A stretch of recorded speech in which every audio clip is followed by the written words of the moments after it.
They said she was nothing, weak, broken, a mistake the pack tolerated out of pity. Tonight, in front of everyone, they would make that official.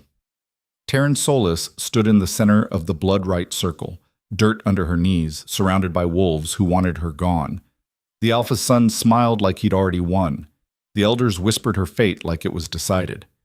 But something deep in her chest, something old, something furious, whispered back, "Not tonight."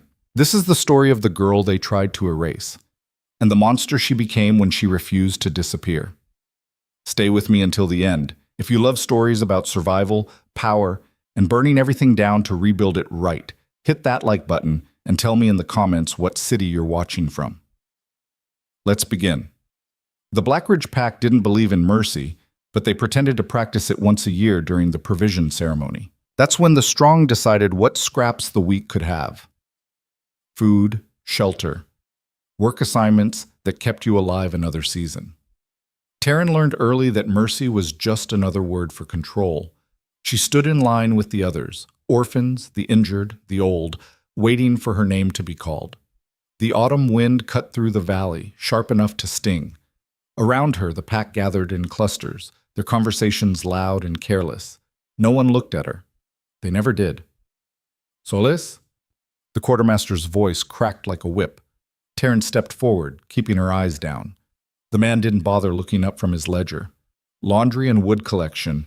Same as last year. Rations stay the same. Next. She moved aside without a word. It was always the same. The lowest tasks. The smallest portions. Just enough to survive, never enough to thrive. Pathetic. The word came from her left. Taryn didn't need to look to know who said it. Kyle Voss, the Alpha's youngest son. He stood with his friends, all of them broad-shouldered and clean, their clothes unstained by the kind of work Taryn did every day. "Still can't believe they let her stay," one of them muttered. "Father says it's tradition," Kyle replied, loud enough for her to hear. "Every pack keeps a few useless ones around, reminds the rest of us what failure looks like." Laughter rippled through the group. Taryn kept walking. She'd heard worse. The problem with being invisible was that people talked around you like you weren't there. And when they did remember you existed, it was only to remind you that you shouldn't. Her shelter sat on the eastern edge of the pack territory, where the forest pressed close and the ground stayed cold even in summer. It wasn't a house, barely a shack. 4 walls of warped wood, a roof that leaked when it rained, and a door that didn't lock.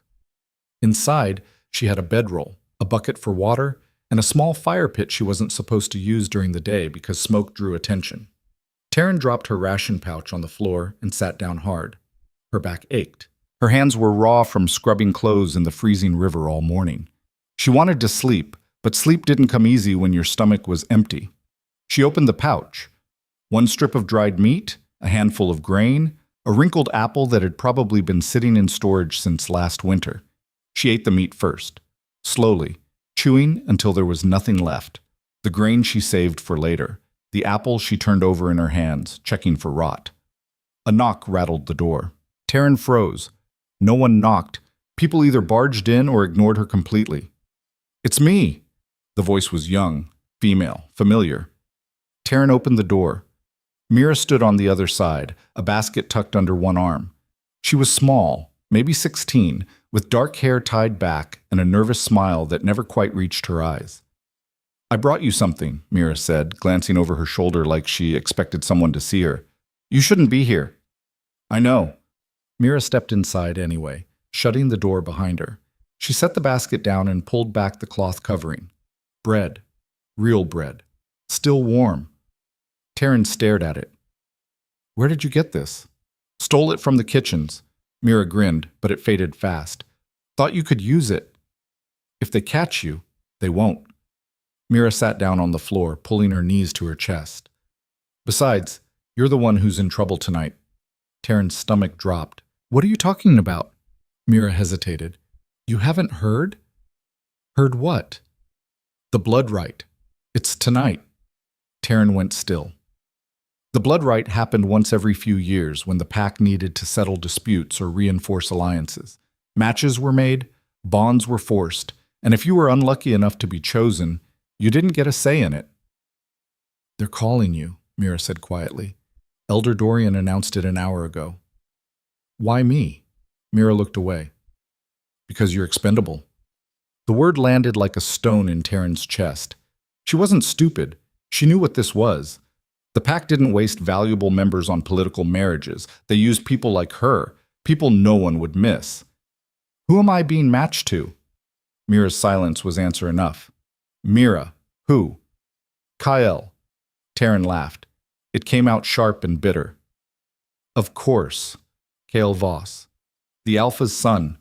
The same one who spent years making sure everyone knew she was worthless. It's not a real bond, Mira said quickly. Everyone knows that. It's just for show. To settle something between your family line and his. After the ceremony, he'll probably ignore you completely. Right, because being publicly humiliated and then ignored is so much better. Mira flinched. I'm sorry. Taryn picked up the bread and tore off a piece. It was still warm, soft, the kind of thing she never got to eat. Don't be, she said. This isn't your fault. But it was someone's fault. It was the fault of a system that measured worth in strength and discarded anyone who didn't fit. It was the fault of a pack that built itself on dominance and called it tradition. And Taryn was tired of it. The blood rite took place in the center of the pack's main grounds, where the fire pits burned tall and the whole territory could see. By the time Taryn arrived, hundreds of wolves had gathered, some in human form, some shifted, their eyes glowing in the firelight. She walked through the crowd, and people stepped aside without looking at her, like she carried some kind of disease. At the center of the circle, Elder Dorian waited. He was an old wolf, gray-furred and sharp-eyed, with a voice that carried like thunder. Taryn Solis, he called. Step forward. She did. The crowd pressed closer. Whispers started immediately. That's her? She's so small. Why would they waste a rite on her? Taryn kept her eyes on the ground. It was easier that way. Tonight, Dorian began, his voice cutting through the noise, we honor the old laws. A bond will be made. A balance will be restored. He gestured to his right. Kael stepped into the circle. He looked bored, like this was just another chore he had to get through. His friend stood behind him, smirking. Kael Voss, son of Alpha Gregor, will take Taryn Solis as his bondmate. This union will settle the blood debt between the Voss and Solis lines. Blood debt. That was a nice way of saying her family owed his family something, and she was the payment. Dorian turned to her. Do you accept? The question was a formality. Everyone knew she didn't have a choice. But Taryn looked up. She looked at Kael, at Dorian, at the crowd, and she said, No. Silence. Complete, suffocating silence. Dorian blinked. What did you say? I said no. Kael laughed. She's joking. I'm not. The crowd erupted. Voices overlapped, angry and confused. Someone shouted that she didn't have the right to refuse. Someone else said she was insane. Dorian raised his hand, and the noise died. You do not have a choice in this, girl. Then it's not a bond, Taryn said. Her voice shook, but she didn't stop. It's slavery. Kael's smile vanished. Watch your mouth, he said, stepping closer. Taryn didn't move. You want me to stand here and let you pretend this is about honor or tradition or whatever lie you're telling yourselves, she said. But we all know what this is. You don't want me. You just want to remind everyone that people like me don't matter. Kael's hand shot out, grabbing her by the throat. The crowd gasped. You think you matter now? He hissed, his grip tightening. You think saying no makes you brave? Taryn couldn't breathe, her vision blurred, but somewhere deep inside her chest something stirred, something old, something angry. Her hands came up, not to claw at his wrist, but to push. And when she pushed, Kael flew backward, not stumbled, not shoved, flew. He hit the ground 10 feet away, gasping, his eyes wide with shock. The crowd went silent again. But this time it wasn't confusion. It was fear. Taryn looked down at her hands. They were shaking. Her whole body was shaking. What? Dorian started. But he didn't get to finish, because Taryn's skin began to glow, faint at first, like embers under ash, then brighter, hotter. Her bones ached. Her muscles burned. Something inside her was breaking free, tearing through the walls she'd built around it for years. "She's shifting," someone whispered. "That's not possible. She's never shifted before." "Look at her eyes." Taryn didn't hear the rest, because the world exploded into light and pain and power, and when it finally stopped, she wasn't standing in the circle anymore. She was on 4 legs, fur the color of storm clouds, eyes burning gold. And she was big, bigger than Kyle, bigger than any wolf she'd ever seen. The crowd backed away. Dorian stared at her like he was seeing a ghost. "Impossible," he breathed. "The Orin line is extinct." But Taryn wasn't extinct. She was standing right in front of him, and for the first time in her life, no one was looking away. The shift broke as suddenly as it came. One moment, Taryn was wolf. The next, she was human again, collapsing naked and shaking in the dirt. Someone threw a cloak over her. She didn't see who. Her whole body hurt. Every muscle felt like it had been torn apart and stitched back together wrong. "Get her out of here," Dorian snapped. Hands grabbed her arms, dragging her to her feet. She couldn't walk, couldn't think. The last thing she saw before they pulled her away was Kael, still on the ground, staring at her like she was a monster. Maybe she was. They locked her in the old stone cell beneath the Elder's Hall. No windows. No light except the torch burning in the hallway outside. Taryn sat on the cold floor, wrapped in the cloak, her body still trembling. She didn't understand what had happened. She'd never shifted before. Not once. Most wolves shifted for the first time as teenagers, but Taryn had waited and nothing ever came. The pack had decided she was broken, defective. But tonight, she'd shifted, and it had felt like waking up. Footsteps echoed down the hallway. Taryn looked up. Alpha Gregor stood outside the cell, his arms crossed, his expression unreadable. He was a massive man, even in human form, gray hair, scarred face, the kind of wolf who'd clawed his way to the top and stayed there by crushing anyone who challenged him. "You lied," he said. Taryn didn't answer. "You've been hiding what you are. For how long?" "I didn't know," she said hoarsely. "I swear, I didn't know." Gregor studied her for a long moment. "Do you know what the Orin bloodline is?" She shook her head.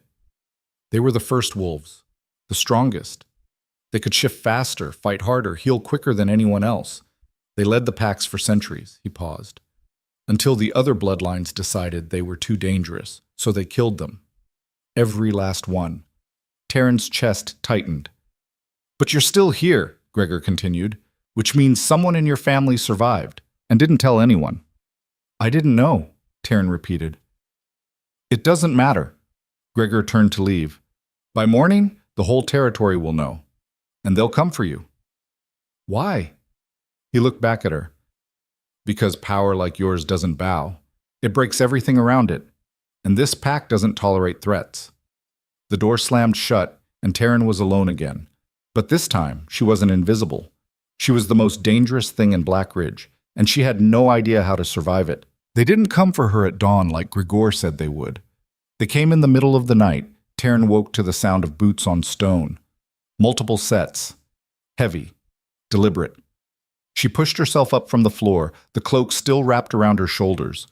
Her body still ached from the shift, muscles sore in places she didn't know existed. But the pain was different now, sharper, like her bones remembered something her mind didn't. The cell door swung open. 3 wolves stood in the hallway. Not elders. Not guards. Enforcers. The kind the pack sent when they wanted something handled quietly. The one in front was a woman named Vera, tall, lean, with a scar running from her temple to her jaw.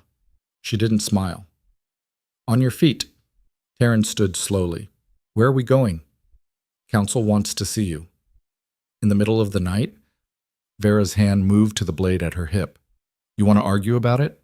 Taryn didn't answer. She walked forward, barefoot on the cold stone, flanked by the enforcers.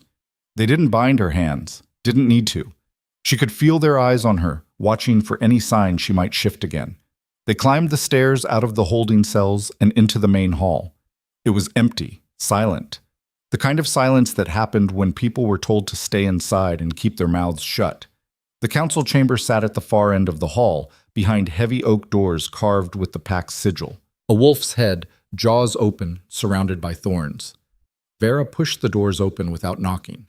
Inside, the council sat in a half circle around a stone table. 5 of them. Gregor at the center, Dorian to his right. 3 others Taryn recognized but didn't know by name. All of them old. All of them staring at her like she was something they'd scraped off their boots. "Sit," Gregor said, gesturing to a chair in the middle of the room. Taryn sat. The enforcers stayed behind her. Gregor leaned forward, his hands folded on the table. "Do you know why you're here?" "Because I'm dangerous." One of the council members, a thin man with graying hair, snorted. "She admits it." "I didn't say I was a threat," Taryn said. "I said I'm dangerous. There's a difference." "Explain it," Gregor said. Taryn met his eyes. "A threat is something you want gone. Dangerous is something you're afraid of." Silence. Dorian broke it. The Orin bloodline was eradicated for a reason. They couldn't be controlled. Every pack that tried ended up torn apart from the inside.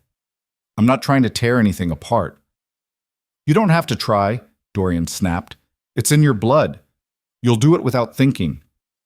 "Then kill me." The words hung in the air. Gregor's expression didn't change. "Is that what you want?" "No," Taryn said. "But if you're going to do it, stop wasting my time and do it." The thin man leaned forward. "Arrogant little—" "Enough," Gregor said, cutting him off. He studied Taryn for a long moment. "Killing you would be easy, but it would also be wasteful." Taryn's stomach tightened. "You're Orin," Gregor continued. "That means you're stronger than anyone else in this territory. Faster, more dangerous in a fight, and we're about to need that." "Need it for what?" "The Ridgeland Pack has been pushing at our borders for months," Gregor said. "They want the valley, the hunting grounds. They think we're weak because we haven't retaliated." "So retaliate." "We tried.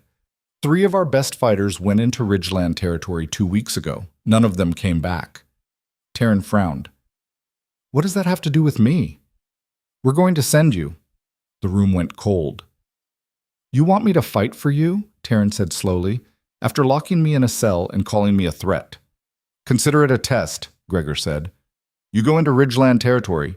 You find out what happened to our wolves. If you survive, you prove you're useful.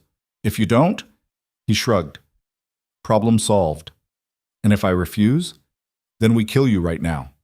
Taryn looked around the room. Every face was the same, hard, cold, waiting. This wasn't a test, it was an execution with extra steps. "When do I leave?" she asked. Gregor smiled. It didn't reach his eyes. "Tonight. Go." They gave her an hour to prepare. Clothes, boots, a pack with dried meat and water. No weapons. When Taryn asked why, Vera just looked at her. "You're the weapon." Mira found her while she was lacing up her boots outside the storage shed. The younger girl looked like she'd been crying. "I heard what they're doing," Mira said, her voice shaking. "You can't go. It's suicide." "I don't have a choice." "You always have a choice." Taryn tied off the laces and stood. "Not this time." Mira grabbed her arm. "Then run. Just go. Leave the pack. They can't track you if you're fast enough." "They'll send someone after me." "So what? You're Orin. You can fight them." "I don't even know what that means, Mira." Taryn pulled her arm free, gentler than she needed to. "I shifted once, one time, and I barely remember it. I don't know how to fight. I don't know how to survive out there. If I run, I'm dead. If you go to Ridgeland, you're dead anyway." Taryn didn't argue. Mira wasn't wrong. "Why do you care?" Taryn asked quietly.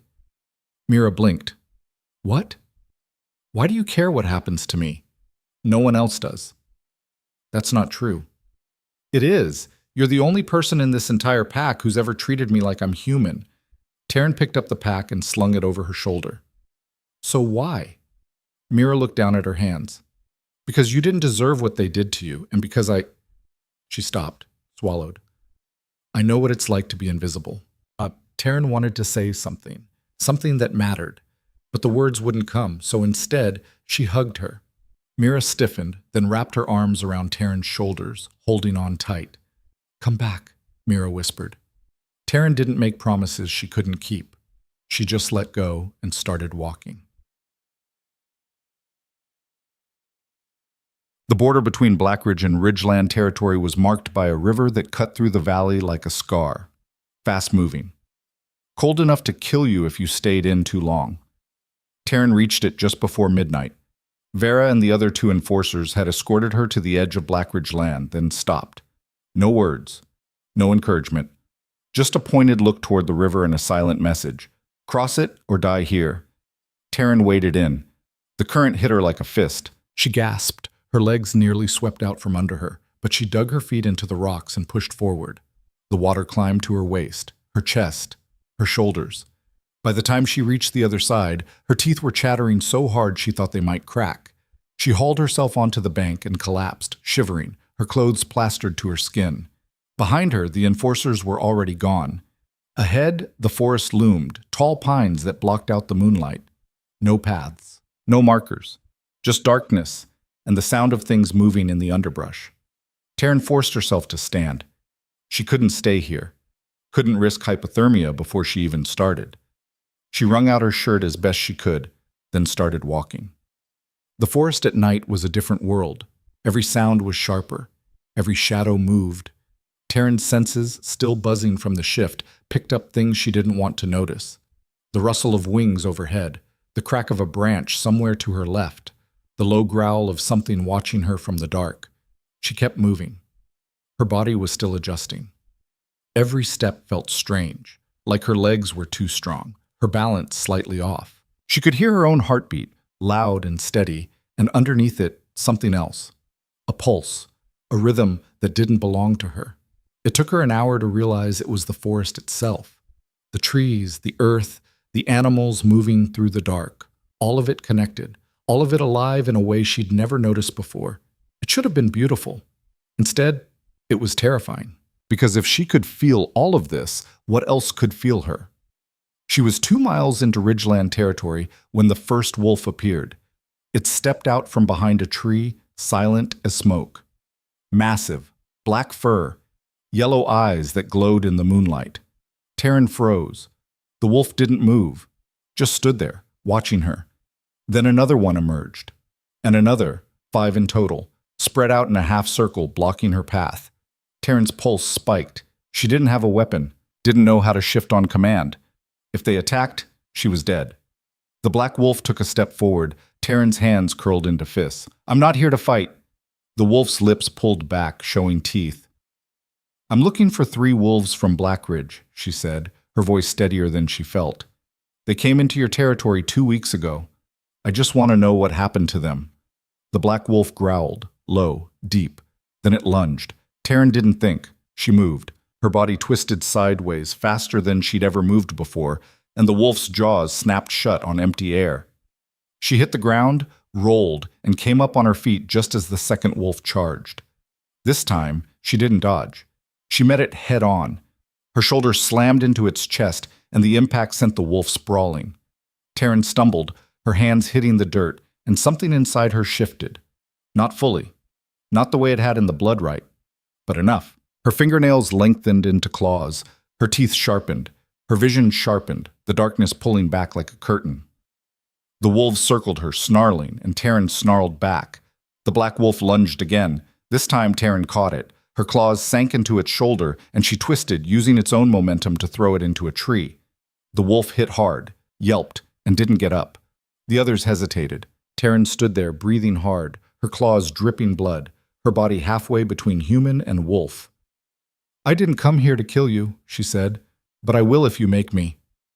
For a long moment, no one moved.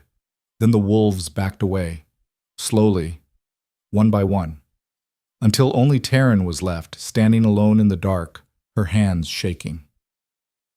Bopso. She found the bodies an hour later. They were hung from the trees like trophies.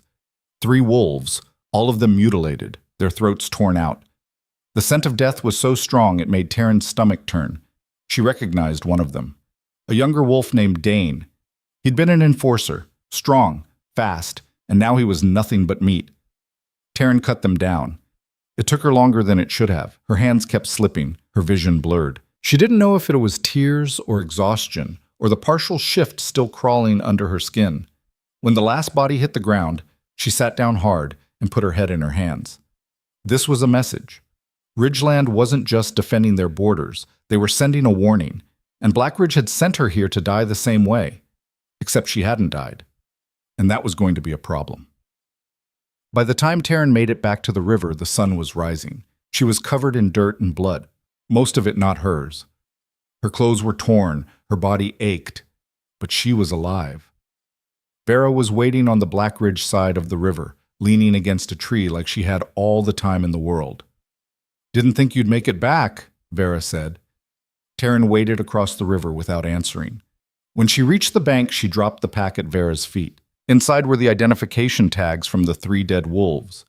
Vera looked down at them, then back at Taryn. "You found them. They're dead. Ridgeland strung them up like hunting kills." Taryn's voice was flat, empty. "You already knew that." Vera didn't deny it. "The council wanted to see if you'd survive," she said. "Looks like you did." "Congratulations," Taryn said. "I'm useful."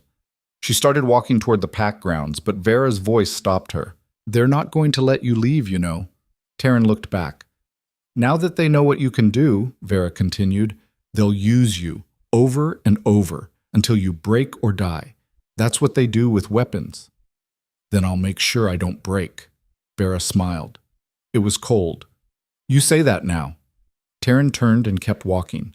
She didn't stop until she reached her shack, locked the door behind her, and collapsed on the floor. Her body was still shaking. Her mind was still racing. But one thought rose above the rest, sharp and clear and undeniable. She'd survived. And survival meant she had power now. The question was what she was going to do with it. The council summoned her again 3 days later.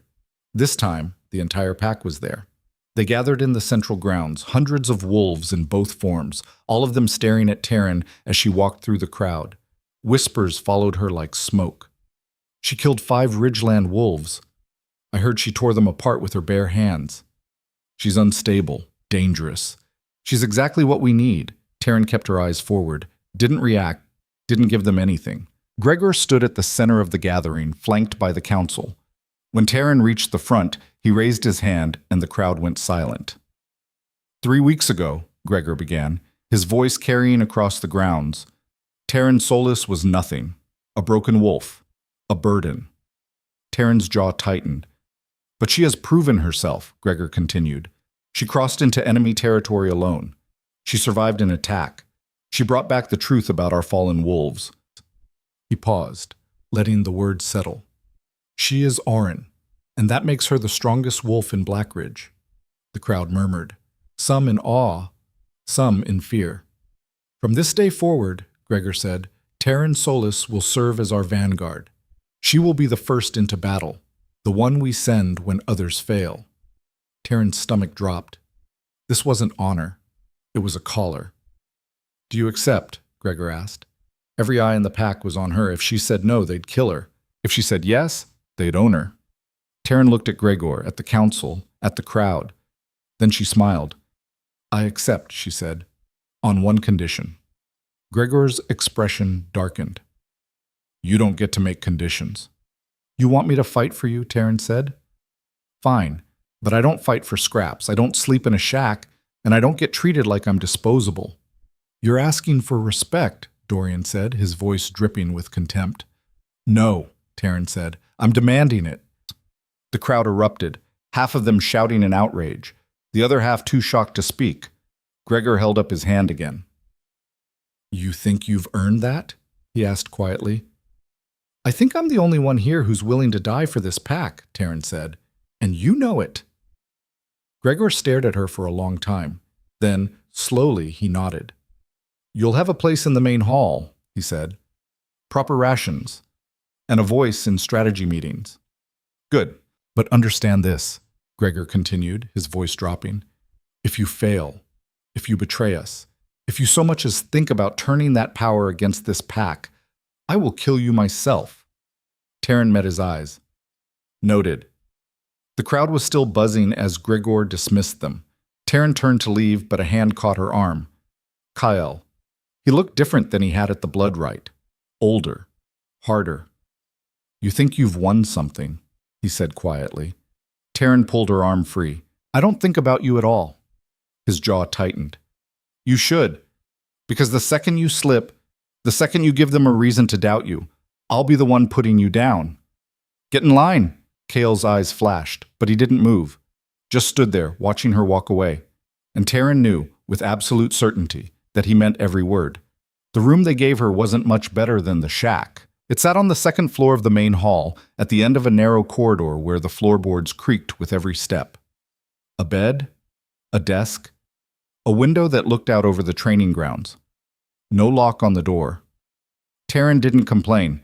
She'd learned a long time ago that complaining only made things worse. What she did do was push the desk against the door every night before she slept. The first week passed in a blur of suspicion and cold shoulders. Wolves who'd spent years ignoring her now watched her like she might explode at any moment. Some kept their distance. Others got close enough to whisper threats when no one was looking. Freak. Monster. You're not one of us. Taryn stopped responding. Words didn't matter anymore. Only results did. And Gregor made sure she delivered. 2 days after the assembly, he sent her north with a patrol to check the border. A week after that, she was sent east to track a rogue wolf who'd been killing livestock. Then south to investigate reports of Ridgeland scouts crossing into Black Ridge land. Every mission was a test. Every success made her more valuable. And every time she came back alive, the fear in people's eyes grew a little sharper. Mira was the only one who didn't look at her like that. You're getting stronger, Mira said one evening, sitting cross-legged on Taryn's bed, while Taryn cleaned dirt from under her nails with a knife. Stronger or just better at not dying? Both. Taryn smiled despite herself. How are things in the kitchens? Same as always, busy, loud. Everyone pretends I don't exist unless they need something. Mira picked at a loose thread on the blanket. Kind of like you, I guess. Except now they stare. Is that better or worse? Taryn thought about it. Worse. When they ignored me, I could disappear. Now I'm always on stage. Mira was quiet for a moment. Then she said, Do you regret it? Refusing Kyle at the right? No. Even though it made everything harder? Especially because it made everything harder. Taryn set the knife down. If I'd said yes, I'd still be nothing. Just a different kind of nothing. At least now I have a chance to be something else. Like what? Taryn didn't have an answer. Before she could think of one, footsteps echoed in the hallway outside. Heavy. Multiple sets. She was on her feet before the door opened. Vera stepped inside without knocking, 2 other enforcers behind her. Council wants you, Vera said. Now. Mira stood quickly. I should go. Stay, Taryn said. She looked at Vera. What's this about? You'll find out when you get there. Taryn grabbed her jacket and followed them out, ignoring the way Mira's face went pale. The council chamber was cold. It was always cold, like warmth wasn't allowed inside. Gregor stood at the head of the table, arms crossed, his expression darker than usual. Dorian sat to his right, looking smug. The other 3 council members were absent. That wasn't a good sign. Sit, Gregor said. Taryn sat. We have a problem, Gregor began. Ridgeland has been escalating. 3 patrols attacked in the last week. 2 of our scouts are missing. They're testing us. Then hit them back, Taryn said. We tried. Last night. Sent a strike team to one of their outposts. Gregor paused. Only 1 wolf came back. Taryn's stomach tightened. What happened? They were waiting for us. Like they knew we were coming. Gregor's eyes locked onto hers. Someone told them. The air in the room went still. You think there's a traitor, Taryn said slowly. I know there's a traitor. Gregor leaned forward. And I need you to find them. Why me? Because you're an outsider, Dorian said, his voice sharp. No loyalties, no friendships. No one will suspect you're looking. And if I find them, you bring them to me, Gregor said. Alive. Taryn studied him. You already have a suspect. Gregor didn't answer. Who is it? Taryn pressed. That's not your concern. Your job is to confirm it. So you want me to spy on my own pack? I want you to protect it, Gregor snapped. Or do you not care if Ridgeland burns us to the ground? Taryn's jaw tightened. She wanted to say no, wanted to tell him to do his own dirty work. But she couldn't, because if she refused, she was useless, and useless meant dead. "Fine," she said. "Who am I watching?" Gregor exchanged a glance with Dorian. Then he said, "Kael." Taryn spent the next 3 days shadowing Kael without him knowing. It wasn't easy. He was alpha-born, which meant he moved through the pack with authority and freedom she didn't have. He trained with the elite fighters, attended strategy meetings, spent his evenings drinking with his friends in the hall. Nothing about his behavior screamed traitor. But Taryn watched anyway. She noticed small things. The way he tensed when Ridgeland was mentioned. The way his eyes flicked toward the eastern border during patrol briefings. The way he disappeared for an hour every night after dinner and came back smelling like pine and river water. On the fourth night, Taryn followed him. He left the hall just after dark, moving quickly through the pack grounds and into the forest. Taryn stayed far enough back that he wouldn't hear her, using the trees for cover. Kael walked for almost an hour before he stopped. Taryn crouched behind a fallen log, watching. He stood in a small clearing, alone, his hands shoved in his pockets. Waiting. 5 minutes later, another wolf appeared. Female, tall, dark hair braided down her back. She wore Ridgeland colors. Taryn's pulse spiked. "You're late," Kael said. "I had to make sure I wasn't followed." The woman stepped closer. "We don't have much time." "Then talk." "My alpha is planning a full assault, 2 weeks, maybe less. He wants the valley, and he's willing to burn Blackridge to get it." Kael's expression didn't change. "How many fighters?" "Over 100, maybe more." "That's suicide. Blackridge will tear them apart." The woman shook her head. "Not if your father's distracted, not if the pack is fighting itself instead of us." Kael went very still. "What are you saying?" "I'm saying you need to act fast. If you want your plan to work, you need to move before my alpha does." Taryn's blood ran cold. Kael wasn't the traitor. He was planning a coup. "I'll handle my father," Kael said quietly. "You make sure your alpha stays on schedule." "And after?" "After, we'll have what we agreed on. You get the valley, I get the pack." The woman smiled. "Then we have a deal." She turned and disappeared into the trees. Kael stood there for a moment longer, his hands curling into fists. Then he walked back the way he came. Taryn stayed frozen behind the log, her heart hammering in her chest. This wasn't just betrayal. This was treason. Kael was selling out his own pack to take his father's place. And when Ridgeland attacked, Blackridge would be too fractured to fight back. She had to tell Gregor, but the second she moved, a hand clamped over her mouth. Ski. Taryn twisted, throwing an elbow backward, but the person holding her was faster. They slammed her into the ground, pinning her arms, their weight crushing the air from her lungs. "Don't scream," a voice hissed. It was Vera. Taryn stopped struggling. Vera eased off slightly, enough for Taryn to breathe, but not enough to escape. "What the hell are you doing here?" Vera whispered. "Following Kael, what are you doing here?" "Same thing." They stared at each other. "Gregor sent you too," Taryn said. Vera nodded. "Does he know about the coup?" "He suspects. That's why he wanted you to confirm it." "Why didn't he just tell me that?" "Because he doesn't trust you." Vera let her go and sat back on her heels. "He wanted to see if you'd report what you found, or if you'd use it for yourself." Taryn pushed herself upright, brushing dirt from her jacket. "And what are you supposed to do if I don't report it?" Vera's hand moved to the blade at her hip. Taryn's stomach turned. "You were going to kill me." "If I had to." "And now?" Vera stood. "Now we go back and tell Gregor what we saw, together." "What if I say no?" "Then I kill you and tell him myself." Taryn looked at the blade, then at Vera's face. Cold, emotionless, a perfect weapon. "Let's go," Taryn said. Gregor didn't look surprised when they told him. He sat in his private study, a glass of whiskey in one hand, listening without interruption as Taryn and Vera recounted everything they'd seen. When they finished, he took a slow sip of his drink. "How long have you known?" Taryn asked. "Suspected? Weeks. Known? Since tonight." "Then why didn't you stop him?" "Because stopping him isn't enough." Gregor set the glass down. If I arrest Kyle now, his supporters will rally.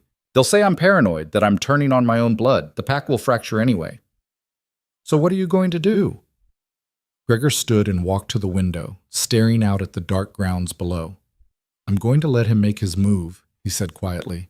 And when he does, I'm going to crush him in front of everyone. Taryn's chest tightened. That's a gamble. It's the only play I have. Gregor turned to face her. But I'll need your help. Doing what? Kyle's planning to challenge me during the next council meeting. It's tradition. If an alpha's son believes his father is unfit, he can issue a formal challenge. Single combat. Winner takes the pack. You think he'll win? I think he'll try. Gregor's jaw tightened. But he won't fight me. He'll have someone do it for him, someone strong enough to make it look legitimate. Taryn's blood went cold. You want me to fight for you? No, Gregor said. I want you to fight for yourself because if Kyle takes this pack, the first thing he'll do is kill you. Why? Because you're a threat. You're Aorin, and he can't control you. Gregor stepped closer. But if you fight in my place and win, you prove your loyalty. You solidify your position, and you get to survive. What if I lose? Then you die. But at least you'll die standing. Taryn looked at Vera. The enforcer's expression was unreadable. When? Taryn asked. 3 days, Gregor said. The next full moon. The next 3 days were hell. Taryn trained from dawn until dusk, pushing her body until her muscles screamed and her vision blurred. She practiced shifting, practiced controlling the partial transformation that made her faster, stronger, practiced fighting without thinking. Mira brought her food she didn't eat and water she barely touched. You're going to kill yourself before the fight even starts, Mira said, watching Taryn slam her fist into a training post for the 100th time. Better than dying during it. Taryn, stop! Taryn hit the post again. Her knuckles split. Blood ran down her fingers. Stop! Mira grabbed her arm, forcing her to turn around. You're not a machine. You need to rest. I need to win. You need to survive. There's a difference. Taryn pulled her arm free, breathing hard. If I don't win, I don't survive. That's how this works. Then maybe you shouldn't fight at all. And do what? Run? Hide? Taryn shook her head. I'm done running, Mira. I spent my whole life being invisible, being nothing. I'm not going back to that. Even if it kills you? Especially if it kills me. Mira's eyes filled with tears. I don't want to lose you. You won't. You don't know that. Taryn reached out and wiped a tear from Mira's cheek. I know I'm the only one who's ever survived what this pack threw at me, and I'm not stopping now. Mira didn't answer. She just wrapped her arms around Taryn and held on tight. But the full moon rose over Blackridge like a spotlight. The entire pack gathered in the central grounds, forming a massive circle around the stone platform where challenges were fought. Torches burned at each corner, casting flickering shadows across the crowd. Taryn stood at the edge of the platform, her hands wrapped in cloth, her body still aching from 3 days of brutal training. She wore simple clothes, no armor, no weapons, just herself. Across from her, Kyle stood with his arms crossed, flanked by 3 of his most loyal fighters. He looked calm, confident. Gregor stood at the center of the platform, his voice carrying across the crowd. Tonight, my son has issued a challenge. He believes I am unfit to lead, and by law, he has the right to face me in combat for the title of Alpha. The crowd murmured. However, Gregor continued, I am not the one who will fight. Kale's expression flickered, just for a second. In my place, Gregor said, Taryn Solis will stand as my champion. The crowd erupted. That's not legal. She's not pack-born. This is an insult. Gregor raised his hand. She is vanguard. She has earned her place. And by law, a challenged alpha may choose a champion if he deems his opponent unworthy of his direct attention. Kale's jaw tightened. Do you accept these terms? Gregor asked. Kale looked at Taryn, then back at his father. I accept, he said. On one condition. I choose my own champion. Gregor's eyes narrowed. Who? Kale stepped aside, and from the crowd a wolf stepped forward. Taryn's breath caught. It was the woman from the forest, the Ridgeland wolf. But now, standing in the torchlight, Taryn could see her clearly, and she recognized her. It was Vera. No, not Vera. Her twin. Her name is Saren, Kale said, his voice carrying across the stunned silence. She's Ridgeland's best fighter, and she's going to tear your champion apart. Saren smiled. It was cold. Empty. Hello, sister, she said, looking at Vera in the crowd. Vera's face went white. Taryn's mind raced. This wasn't just a challenge anymore. This was a trap. Kale had brought in outside muscle. Someone strong enough to kill her and humiliate Gregor at the same time. Do you accept? Gregor asked Taryn quietly.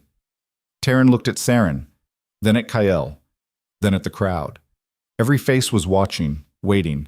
If she said no, she was finished. If she said yes, she might die. But she'd been dying her whole life. Slowly, quietly. At least this way she'd go down fighting. I accept, Taryn said. The crowd roared. Gregor stepped off the platform, and Taryn stepped forward to meet the wolf who was going to try to kill her. Saren moved first. She crossed the platform in 3 strides, faster than anything human should move, and her fist connected with Taryn's jaw before Taryn could react. The world spun. Taryn hit the stone hard, tasting blood, her ears ringing. The crowd roared, but the sound was distant, muffled, like she was underwater. She rolled sideways just as Saren's boot came down where her head had been. Stone cracked under the impact. Taryn scrambled to her feet, spitting blood, her vision clearing just in time to see Saren charge again. This time, Taryn was ready. She sidestepped, letting Saren's momentum carry her past, and drove her elbow into the other woman's ribs. Bone met bone. Saren grunted but didn't slow down. She spun, her legs sweeping out, catching Taryn behind the knee. Taryn's leg buckled. She went down hard and Saren was on her immediately, hands going for her throat. Fingers closed around Taryn's windpipe, squeezed. The crowd was screaming. Taryn couldn't hear what they were saying, couldn't breathe. Her vision started to darken at the edges. She clawed at Saren's hands. Nothing. The grip was iron. So Taryn stopped trying to break the hold and slammed her forehead into Saren's nose instead. Blood exploded. Saren jerked back, her grip loosening just enough. Taryn twisted, breaking free, and drove her knee into Saren's stomach. The Ridgeland fighter doubled over, gasping, and Taryn shoved her away. They both staggered to opposite sides of the platform, breathing hard. Saren wiped blood from her face and smiled. Not bad, for a half-trained mutt. Taryn didn't waste breath on a response. She was already calculating. Saren was faster, stronger, better trained. If this turned into a straight brawl, Taryn would lose. She needed something else. Saren charged again, and this time Taryn didn't dodge. She stepped forward, inside Saren's guard, and caught the other woman's wrist mid-swing. For a split second, they were locked together, faces inches apart. You're going to die here, Saren whispered. Not today, Taryn said, and then she shifted, not fully, just her hands. Claws erupted from her fingertips, digging into Saren's wrist, and Taryn twisted hard, bone popped. Saren screamed and jerked away, clutching her arm. The crowd went silent. Taryn stood there, her hands still half-shifted, blood dripping from her claws. Her whole body was shaking. The shift wanted to go further, wanted to consume her completely, but she held it back. Barely. Saren looked at her injured wrist, then back at Taryn. Her smile was gone. So it's true, she said. You really are Oren. Yeah. Then let's see what that's worth. Saren shifted. It happened faster than Taryn's partial transformation. 1 second, Saren was human. The next, she was wolf. Massive, gray-furred, eyes like molten gold. The crowd erupted again, but Taryn barely heard them. Because standing across from a fully shifted wolf while she was still mostly human was suicide. Saren lunged, jaws wide. Taryn threw herself sideways, hit the stone, and rolled. Teeth snapped shut where her throat had been. She came up running, sprinting for the edge of the platform. Saren was faster. She cut Taryn off, snarling, hurting her back toward the center. Taryn's mind raced. She couldn't outrun a full-shift wolf. Couldn't outfight one in this form. She needed to shift completely. But she didn't know how. The only time she'd fully shifted was during the blood rite, and that had happened on instinct. Rage. Fear. She didn't know how to call it on command. Saren lunged again, and Taryn barely dodged. Claws raked across her shoulder, tearing through fabric and skin. Pain exploded down her arm. She stumbled, hit the ground, and Taryn was on her. Weight, teeth, the smell of blood and fur and something wild. Taryn's hands came up, catching Taryn's jaws before they could close around her throat. Her arms shook. Her claws dug into Taryn's muzzle, drawing blood, but it wasn't enough. Taryn was going to kill her. And then, from somewhere in the crowd, Mira screamed, "Taryn, stop thinking. Just let go." Let go. Taryn's mind flashed back to the blood rite, to the moment before she shifted. She hadn't been trying to control it. She'd just been feeling all the rage and humiliation and pain she'd buried for years, erupting at once.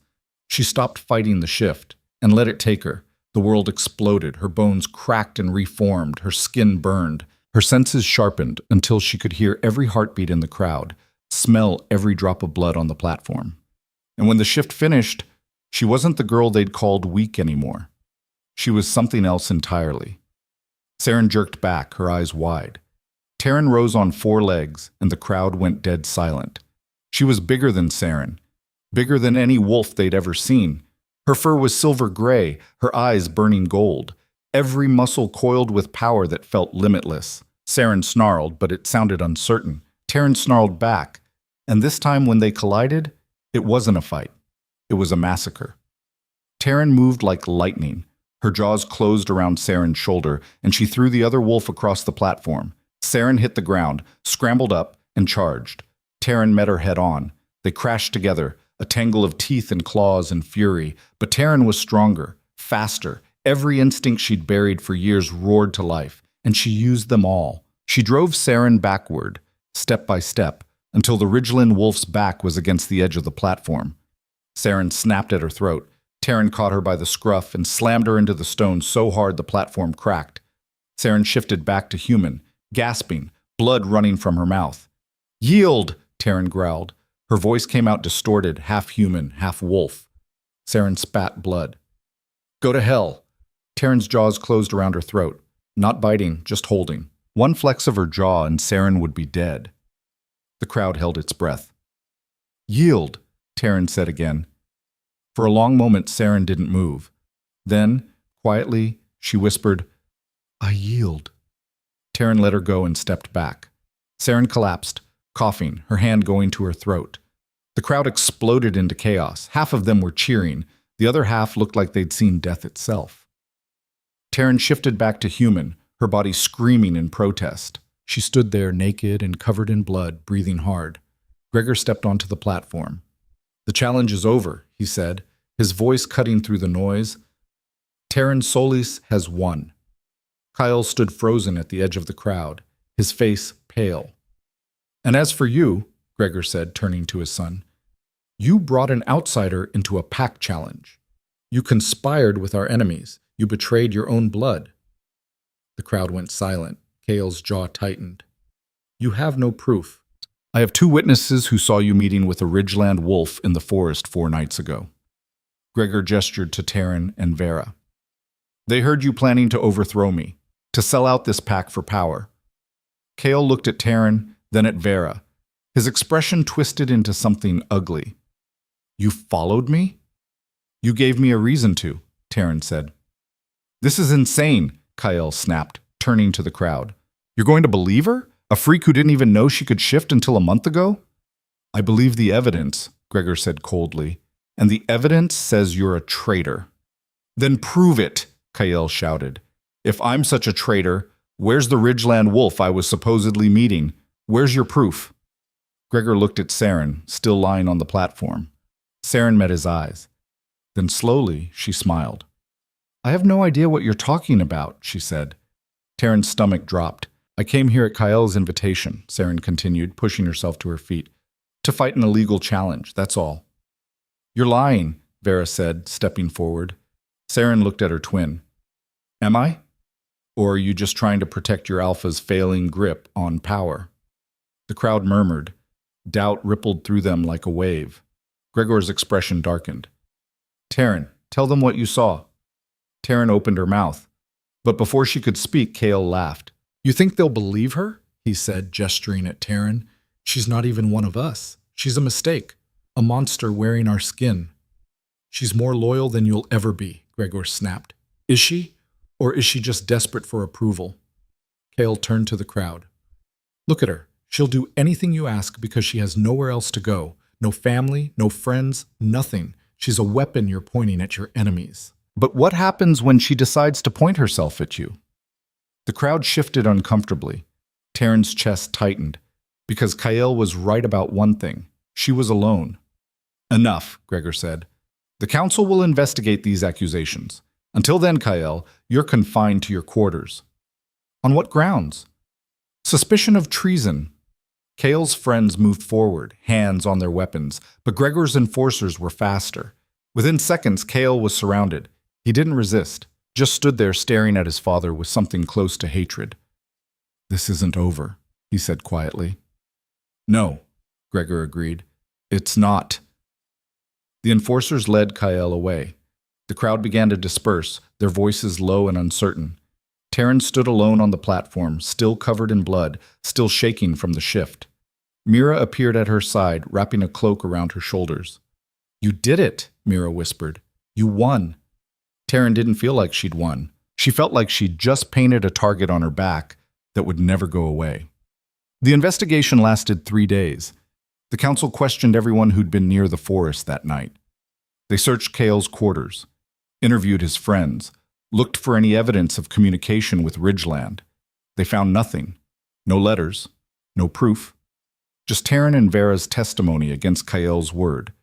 And in a pack built on hierarchy and bloodlines, the Alpha's son carried more weight than a broken wolf and an enforcer.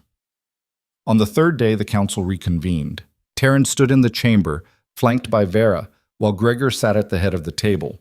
The other council members looked tired, frustrated. Dorian spoke first. We found no evidence to support the accusations against Kyle.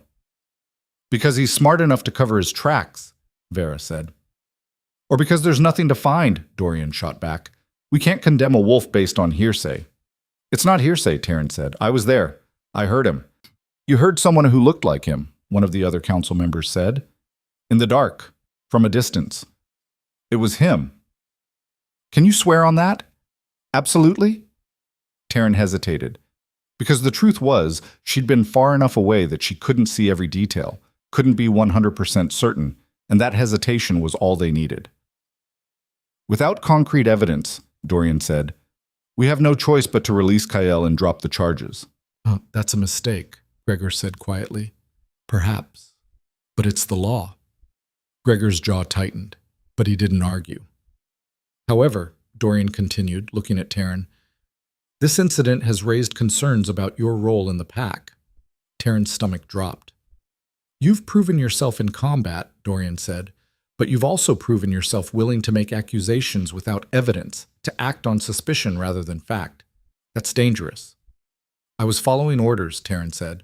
Gregor's orders, not the council's. Dorian leaned forward. Which brings us to a larger question. Who do you serve, Taryn Solis? The Alpha or the pack? It was a trap. And Taryn knew it. If she said Gregor, they'd call her a fanatic. If she said the pack, they'd question why she'd acted without the council's approval. I serve survival, Taryn said finally. Mine and everyone else's. Dorian smiled. It didn't reach his eyes. An honest answer, if a selfish one. Is there another kind? Yes. Loyalty. I'm loyal to the people who've earned it. And who has earned it, in your opinion? Taryn looked at Gregor, then at Vera, then back at Dorian. Not you, she said. The room went cold. Dorian's smile vanished. Careful, girl. You're on thin ice as it is. Then maybe the ice needs to break.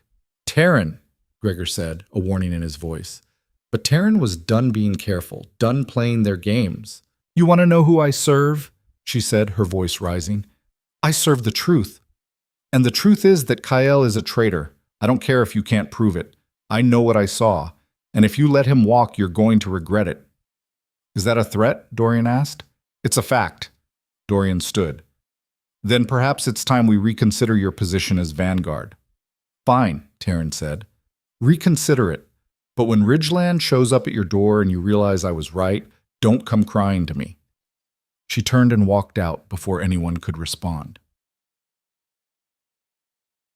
Mira found her an hour later, sitting on the roof of the main hall, staring out at the forest. That was either the bravest thing I've ever seen, Mira said, climbing up to sit beside her, or the stupidest. Probably both. They're going to come after you now. Let them. Mira was quiet for a moment. Then she said, Do you really think Kael's planning something? I know he is. Then why didn't the council find anything? Because he's smarter than they think. And because half the council doesn't want to believe it. If they admit Gregor's son is a traitor, they have to admit their system is broken. And you think you can fix it? Taryn looked at her. I think I'm the only one who's willing to try. Mira smiled sadly. You're going to get yourself killed. Maybe, but at least I'll die knowing I didn't just roll over and take it. They sat in silence, watching the sun sink below the trees. For what it's worth, Mira said quietly, I believe you. Taryn reached over and squeezed her hand. It wasn't much, but it was something.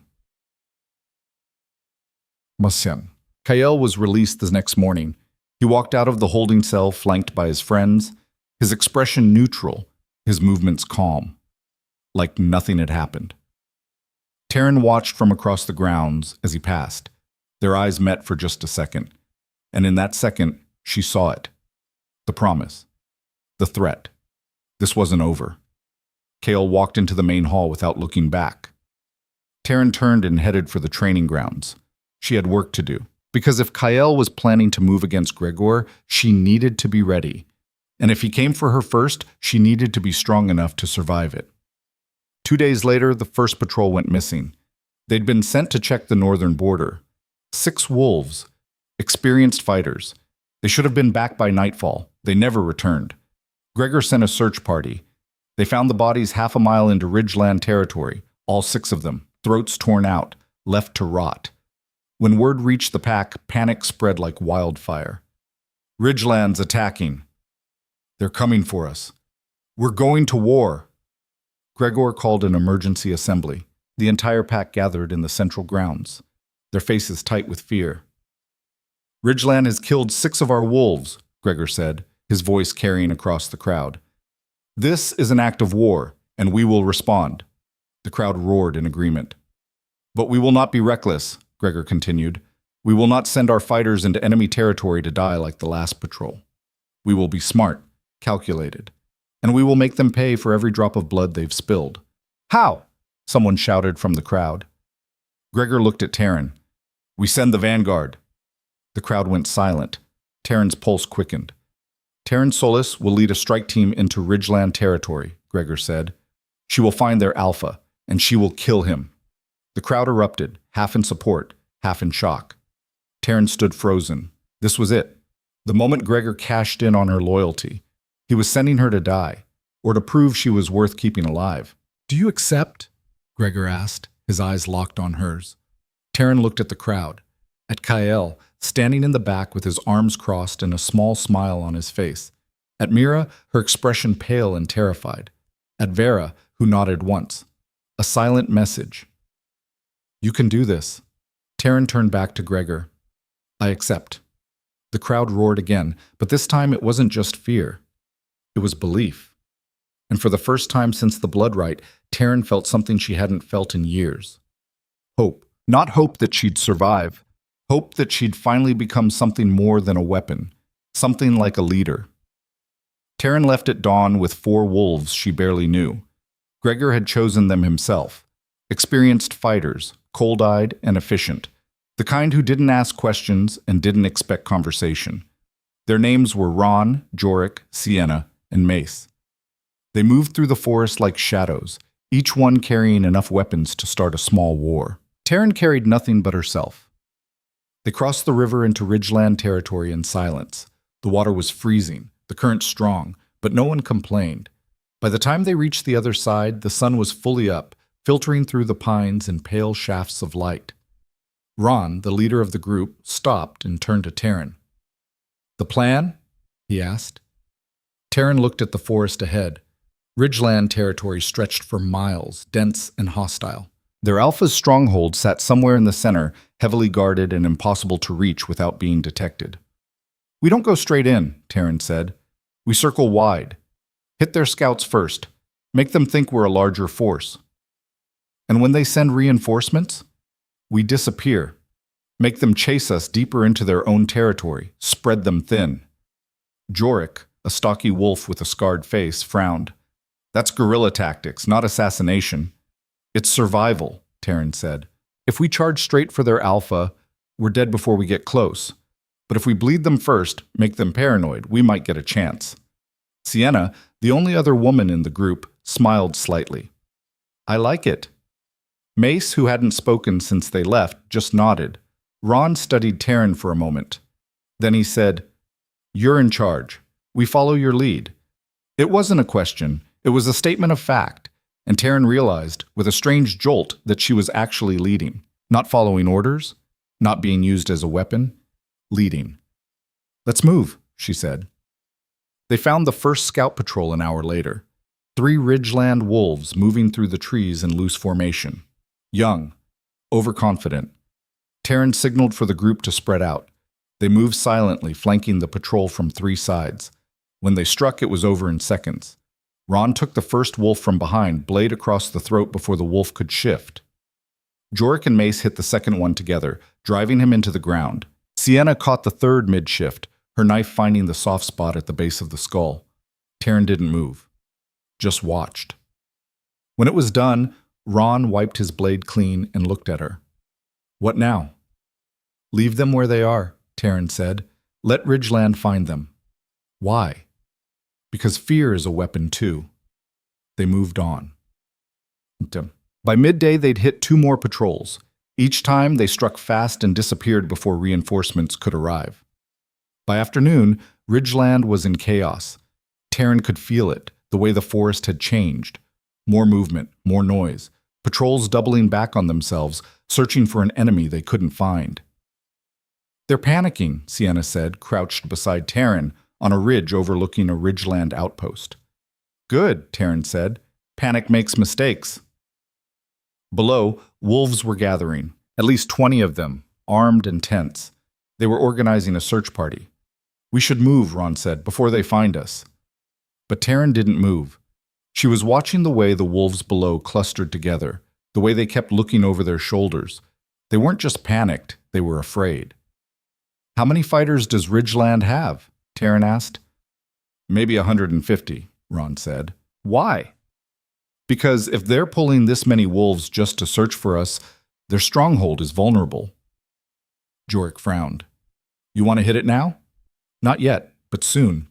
Taryn turned to the group. We keep bleeding them, make them spread out even more, and when they're at their weakest, we go for the alpha. That's insane, Mace said. It was the first time he'd spoken all day. Probably, Taryn agreed, but it's the only way we survive this. No one argued. Rushing. They hit 3 more patrols before nightfall. Each strike was faster than the last, more brutal. By the time the sun set, Ridgeland had lost 15 wolves, and Taryn's group hadn't taken a single casualty. They made camp in a hollow beneath a fallen tree, far enough from Ridgeland's main territory that they could rest without being detected. Sienna took first watch. The others fell asleep quickly, exhausted. Taryn sat with her back against the tree, staring at the fire they didn't dare light. She couldn't sleep. Her mind was racing. They'd hurt Ridgeland, but they hadn't won. Not yet. And the closer they got to the alpha, the more dangerous this became. You're thinking too loud. Taryn looked up. Sienna stood a few feet away, her eyes on the dark forest. Can't help it, Taryn said. You did good today. We're not done yet. No, but you kept us alive. That counts for something. Sienna glanced at her. You know they didn't think you'd make it this far, right? Who didn't? Everyone. Gregor, the council, the wolves back home. Sienna smiled faintly. They sent you out here expecting you to die. I know. And you came anyway. Didn't have a choice. There's always a choice. Sienna turned to face her fully. You could have run, could have disappeared into the wilderness and never looked back. But you didn't. Why? Taryn thought about it. Because I'm tired of running. From what? From being nothing. Sienna nodded slowly. Yeah, I get that. They stood in silence for a moment. Then Sienna said, For what it's worth, I don't think you're nothing. I think you're the scariest thing Black Ridge has ever produced. Taryn didn't know if that was a compliment or an insult, but she took it anyway. The next morning, they moved deeper into ridgeland territory. The forest here was darker, thicker. The trees grew so close together that sunlight barely reached the ground. Taryn could feel eyes on them, watching, waiting. "We're close," Ron said quietly. "How do you know?" "The air feels wrong." He was right. There was a pressure here, something heavy and oppressive, like the forest itself was holding its breath. They found the stronghold an hour later. It wasn't what Taryn expected. She'd imagined a fortress, stone walls, guard towers, something built to withstand an attack. Instead, it was a village. Dozens of wooden structures clustered together in a clearing, smoke rising from chimneys, wolves moving between buildings, children playing, elders sitting on porches. It looked almost peaceful, except for the guards. At least 30 of them, armed and positioned around the perimeter. "That's a lot of civilians," Jorik muttered. "That's the point," Taryn said. "They're using them as shields. If we attack, innocents die." "So what do we do?" Taryn scanned the village. In the center, larger than the others, stood a building that looked like a meeting hall. Guards flanked the entrance. "The Alpha's in there," she said. "How do you know?" "Because that's where I'd be." Ron looked at her. "You want to walk in there?" "In the middle of their stronghold, surrounded by their entire pack." "No," Taryn said. "I want to make them bring him out." "How?"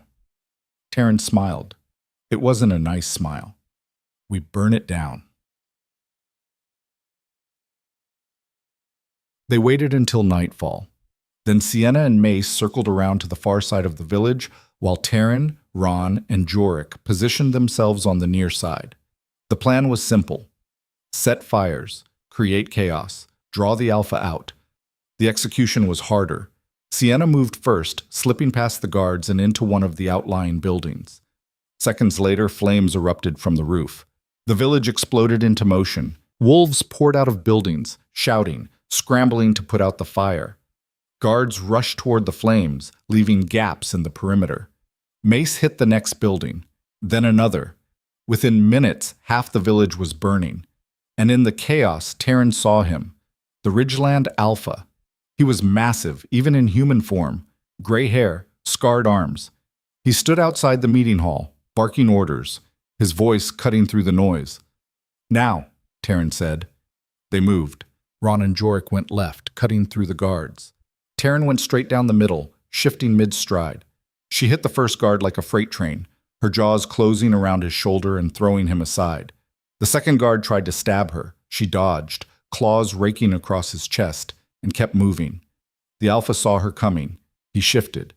And he was bigger than Taryn expected, bigger than Saren, maybe bigger than Taryn herself. They collided in the center of the burning village, and the impact shook the ground. His jaws snapped at her throat. She twisted, catching his leg, and they went down together, rolling through the dirt and flames. He was strong, experienced, every move calculated. But Taryn was faster. She broke free, circled, and lunged again. This time she went low, her teeth sinking into his flank. He roared, twisting, and his claws raked across her side. Pain exploded. Taryn stumbled, and he was on her. His weight crushed her into the ground. His jaws went for her throat. Taryn's back legs came up, claws digging into his belly, and she kicked. He flew backward, hit a burning building, and didn't get up. Taryn staggered to her feet, bleeding, her vision blurred. The Alpha shifted back to human, gasping, his hand pressed to his stomach. Blood poured between his fingers. "You're Orin," he said, his voice thick with pain. Taryn shifted back, stood over him. "Yeah." "Then you know this won't end. Even if you kill me, my pack will come for yours, and yours will come for mine. It never stops." "It does if someone makes it stop." The Alpha laughed. It turned into a cough. "You think you can do that? One wolf against centuries of bloodshed?" "No," Taryn said, "but I can start." She shifted again, her jaws closing around his throat, and she bit down. Set. When the fires finally died, the village was in ruins. Taryn stood in the center of it, covered in blood and ash, her body shaking from exhaustion. Ron, Jorik, Sienna, and Mace stood nearby watching her. Around them, the surviving Ridgeland wolves stared, silent, waiting. "Your alpha is dead," Taryn said, her voice hoarse. "And you have a choice. You can keep fighting, keep dying, or you can stop." No one moved. "I didn't come here for territory," Taryn continued. "I came here because your alpha killed my packmates, because this war has gone on long enough." She shifted back to human, standing there naked and bleeding, meeting the eyes of every wolf in the clearing. "I'm offering you peace," she said. "Real peace. No more raids, no more blood, just a border we both respect." An older wolf stepped forward, female, gray-furred. She looked at Taryn for a long moment. Then she shifted to human. "And if we refuse?" the woman asked. "Then I burn the rest of this place to the ground," Taryn said. "And I don't stop until every wolf who stands against me is dead." The woman's eyes narrowed. "You'd kill innocents?" "No, but I'll make sure they have nowhere left to hide." Silence. Then the woman nodded slowly. "We accept." They returned to Blackridge 3 days later. The entire pack was waiting. Taryn walked through the gates, her group behind her, and the crowd parted like water. Gregor stood at the center, his expression unreadable. "Report," he said. "The Ridgeland Alpha is dead," Taryn said, "and they've agreed to peace terms." The crowd erupted, half in celebration, half in disbelief. Gregor stepped forward, studying her. "You did it," he said quietly. "Yeah. How many did you lose?" "None." Gregor's eyebrows rose. "None?" "None." He looked at Ron, who nodded confirmation. The crowd's noise grew louder. Gregor raised his hand, and they fell silent. "Taryn Solis has done what no wolf in this pack has done in generations," he said. "She ended a war, and she brought our fighters home alive." He turned to face the crowd. "From this day forward, she is no longer just vanguard. She is second, my right hand, and anyone who questions her authority answers to me." The crowd erupted again, but this time it wasn't just noise, it was respect.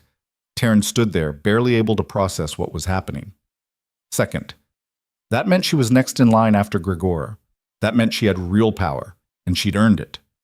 The celebration lasted all night. Wolves gathered in the main hall, drinking and laughing and retelling the story of how Taryn had burned down Ridgeland's stronghold and killed their alpha. Each retelling got more exaggerated, more dramatic. Taryn didn't correct them. She sat in the corner with Mira, nursing a drink she barely touched. "You're famous now," Mira said, smiling. "I'm a tool," Taryn said. "Just a better one than before." "You're more than that." "Am I?" Mira's smile faded. "Do you really think that? After everything you've done?" Taryn looked at her. "I think I did what I had to do to survive, and I'll keep doing it until either the pack doesn't need me anymore or I'm dead." "That's bleak." "That's realistic." Mira reached over and took her hand. "You're not going to die, not after surviving all of this." Taryn wanted to believe her, but she'd learned a long time ago that survival wasn't guaranteed. It was earned, every single day. Kael found her later that night. She was alone on the roof again, watching the stars, when he appeared. "Congratulations," he said, sitting down beside her without asking. Taryn didn't look at him. "What do you want?" "To talk." "We have nothing to talk about." "I disagree." Kael leaned back on his hands, his expression calm. "You just became the second most powerful wolf in Blackridge. That changes things." "Not for you." "Doesn't it?" He smiled. "You think my father trusts you because you ended a war? He trusts you because you're useful. The second you stop being useful, you're gone. And you're telling me this out of the goodness of your heart?" "I'm telling you this because we're not so different, you and I." Taryn finally looked at him. "We're nothing alike. Aren't we? We both want power. We both know what it's like to be underestimated. And we both know that in this pack, the only way to stay alive is to stay necessary. I'm not a traitor." "Neither am I." Kael's smile faded. "I'm a realist. My father's old, weak. He's holding on to power out of pride, not strength. And when he finally falls, this pack will tear itself apart, fighting over what's left. So you want to be the one holding the pieces. I want to be the one who prevents the collapse." He leaned closer. "And I think you do too." Taryn stood. This conversation's over. Think about it, Kael called after her. When the time comes, you're going to have to choose, my father or the pack. Taryn didn't answer. She just walked away. But his words stayed with her. The weeks that followed were strange.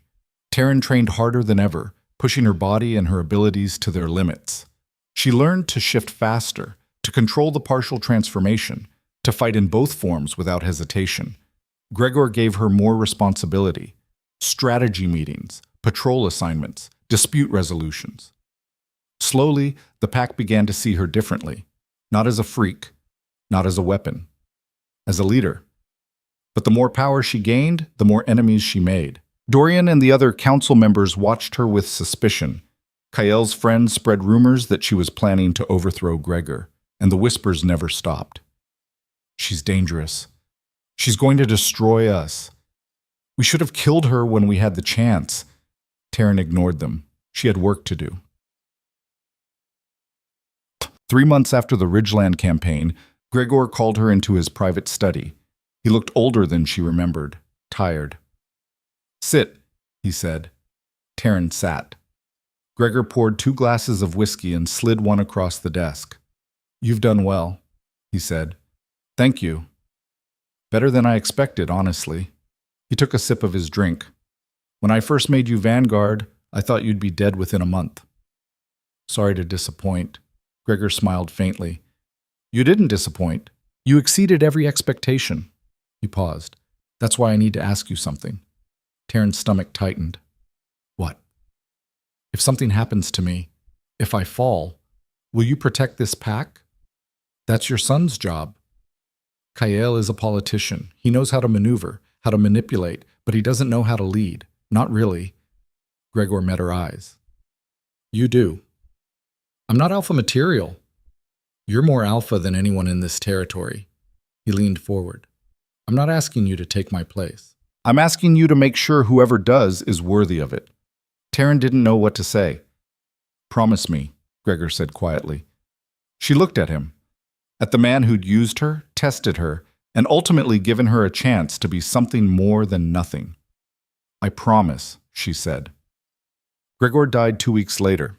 It happened in his sleep, peaceful, quiet, like his body just decided it was time to stop. The pack mourned, but not for long, because the moment he was gone, the fighting started. Kael declared himself alpha by right of blood. Half the pack supported him. The other half wanted a challenge, wanted someone stronger. Dorian called for a formal election. The other council members argued for a trial by combat. The pack fractured, and in the chaos, Taryn realized something. Gregor had been right.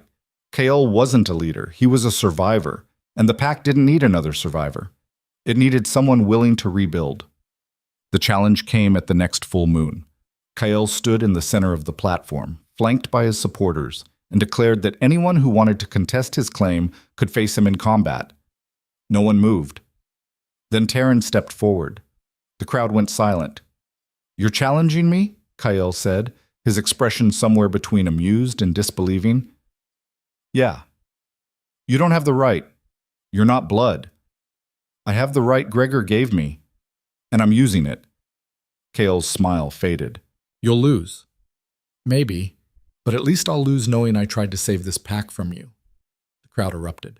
Kael's jaw tightened. "Fine, let's end this." They shifted, and the fight began. It was brutal, faster and more vicious than anything Taryn had fought before. Kael was strong, trained, and he fought dirty. But Taryn was Orin, and when it was over, Kael lay on the ground, bleeding, defeated. Taryn stood over him, breathing hard. "Yield," she said. Kael looked up at her, his eyes filled with hatred. "Never." Taryn's jaws closed around his throat, but she didn't bite down. Instead, she shifted back to human and stepped away. "I'm not going to kill you," she said, "because I'm not like you." She turned to the crowd. "I'm not asking to be alpha," she said. "I'm not blood. I don't have the right. But I'm asking you to stop tearing this pack apart, to stop fighting each other and start building something better." The crowd was silent. Then Vera stepped forward. "I support her," she said. Ron followed, then Sienna, then Mace. One by one, wolves stepped forward, until half the pack stood with Taryn, and the other half, seeing the tide turn, lowered their heads in submission. Dorian stepped onto the platform. By council decree, he said slowly, Taryn Solis is named Alpha of Blackridge, effective immediately. The crowd erupted into cheers, and Taryn stood there surrounded by wolves who'd once called her nothing, and realized something. She'd won, not because she was the strongest, but because she'd refused to break. The months that followed were hard. Taryn rebuilt the pack from the ground up. She changed the laws, gave voices to wolves who'd never had them, created systems that rewarded merit, not bloodlines. Some wolves left, couldn't accept the new order. Others stayed and thrived. Mira became her closest advisor, Vera her lead enforcer, Ron her head of strategy. And slowly, Blackridge became something new. Not perfect, not easy, but better. Tut. 1 year after she became Alpha, Taryn stood on the same roof where she'd spent so many nights alone. But this time, she wasn't alone. Mira sat beside her, their shoulders touching, watching the stars. "Do you ever miss it?" Mira asked. "Being invisible?" Taryn thought about it. "No," she said finally. "I miss the simplicity, but not the invisibility." "Do you think it was worth it, everything you went through?" Taryn looked out at the pack grounds, at wolves training, laughing, living without fear. "Yeah," she said. "It was worth it." Mira smiled and leaned her head on Taryn's shoulder, and for the first time in her life, Taryn felt something she'd never felt before. Peace. Not the kind that came from an absence of conflict, but the kind that came from knowing you'd fought for something that mattered, and won.